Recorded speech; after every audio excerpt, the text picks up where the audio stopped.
어린이집 보내는 게 더 걱정인 부모도 있을 것 같습니다. 왜 이런 사건이 끊이질 않는 걸까요? 전문가 연결해서 잠시 짚어보도록 하겠습니다. 중앙아동보호전문기관 장화정 관장 연결돼 있습니다. 관장님 안녕하십니까? 네, 안녕하십니까. 네, 최근에 발생한 사건이 이 아이를 눕혀놓고 이불로 누르고 버스에 7시간 내버려두고 이 뉴스 보고 어떤 생각이 드셨습니까? 네, 아동보호 전문기관의 실무자로서 그리고 아이의 엄마로서 정말 애통하고 선생님들을 정말 믿을 수 있나, 교육을 정말 받고 선생님의 역할을 하시나 이런 생각을 했고요. 예. 정말 이번 기회에 아이의 안전이 정말 책임질 수 있는 그런 극단의 조치들이 좀 나와야 할 것 같습니다. 이게 내 자식, 내 조카, 내 손주라면 하는 생각에 모든 국민들이 정말 경악을 금치 못할 것 같습니다. 근데 왜 이런 사고가 반복된다고 전문가는 보십니까? 일단 총체적인 문제이긴 하는데 우선 이 보육교사가 아이를 잠재울 때 해서는 행동과 하지 말아야 되는 행동의 이 지침을 정말 잘 숙지했는지, 즉 훈육과 아동 학대의 그런 구분들을 잘 할 수 있는 그런 교육을 받으셨는지, 그런 능력이 어느 정도 되시는지가 정말 너무 미숙해 보이는 상황인 거고요. 예.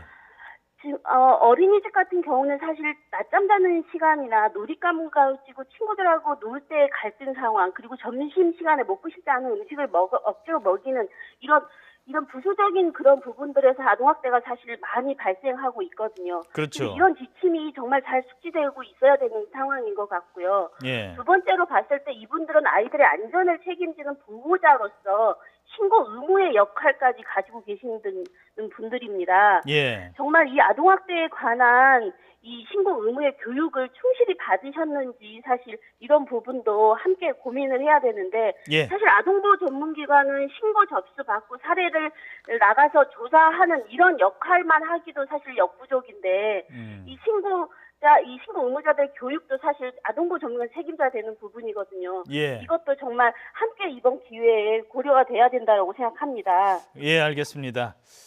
억지로 재우고 말씀하신 것처럼 아이가 운다고 막 욱박지르고 꼬집고 이런 것들이 피해 부모나 이런 경우에는 이게 장시간 트라우마에도 시달릴 수 있다고 합니다. 그런데 처벌은 좀 약하다 이런 목소리도 있어요. 네, 아동학대 이 형량의 문제는 사실 오래된 시간 지적을 받아왔습니다. 최근에 보건복지부에서도 연구를 실시했는데 증거 불충분이 40%, 내사 종결이 12%, 즉 한 50% 정도는 형량을 받지 않고 그냥 증거 불충분으로 풀려 나온다는 거고요. 예. 사실 실형은 한 5% 정도이고 그중에 1년 미만의 정도가 상당히 많습니다. 예. 그래서 정말 이번 기회에 아이의 안전을 훼손하거나 아니면 아이를 학대할 때 양형 기준이 달라져야 한다라고 생각이 듭니다. 예.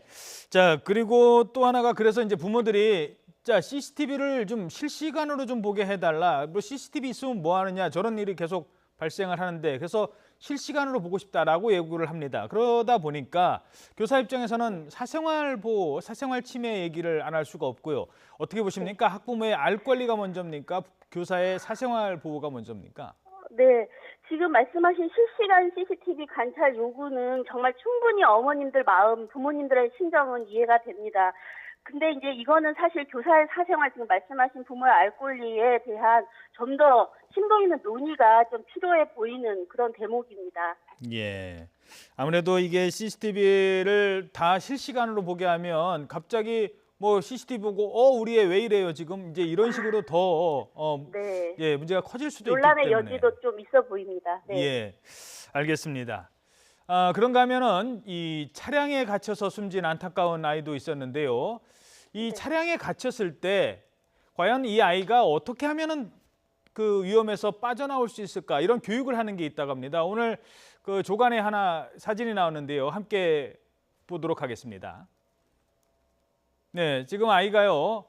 저렇게 엉덩이로 눌러서 클락션이라고 하죠. 소리를 경적을 내는 것 같습니다. 저렇게 엉덩이로 누르면 소리가 난다는 건데요. 물론 막상 갇히게 되면 당황해서 생각이 나지 않을 수도 있습니다. 그래서 평소에 교육을 제대로 해야 될 것 같은데 저렇게 경적을 울리면 문이 열린다. 경적을 울리면 선생님이 오고 엄마가 온다라는 사실을 알려주는 것이죠. 그래서 자, 이 소리가 생명의 소리가 될 수도 있을 것 같습니다. 어떻게 보세요? 네, 아이들을 안전교육을 시켜서 철저하게 시키면 또 아이들 입장에서도 빠르게 구조 신호를 보낼 수 있는 그런 좋은 교육의 하나인 것 같습니다. 예, 근데 제가 봤을 때는요, 아이들이 한 번 저렇게 가르쳐줘서는 뭐 까먹습니다. 어른도 당황하면서 생각이 안 날 텐데. 맞습니다. 그래서 이게 예, 지속적인 교육들이 좀 필요하고 그 교육은 정말 소수 단위로 실제적으로 훈련을 해볼 수 있는 그런 교육의 프로그램들이 필요합니다. 그렇죠. 그리고 아이가 선생님이 꼬집으면 꼬집은 날 엄마한테 와서 바로바로 얘기할 수 있는 그런 그 환경을 만들어 주는 것도 좋을 것 같습니다. 네, 맞습니다. 예. 아이들이 사실 어린이집 가기 싫다라는 멘트를 할 때 부모님들은 설마 어린이집에서 학대가 있어서 아이가 어린이집을 가지 않는다 이렇게 생각하지 않는 경우들이 꽤 많으신 걸로 저희가 알고 있습니다. 한 예. 번쯤 의심하시고 아이가 얼마나 안전하게 그리고 친구들과 재미나게 이 어린이집을 다니고 있는지 확인하실 필요는 있겠습니다. 예, 알겠습니다. 지금까지 중앙아동보호전문기관 장화정 관장이었습니다. 관장님 오늘 말씀 고맙습니다. 네, 고맙습니다.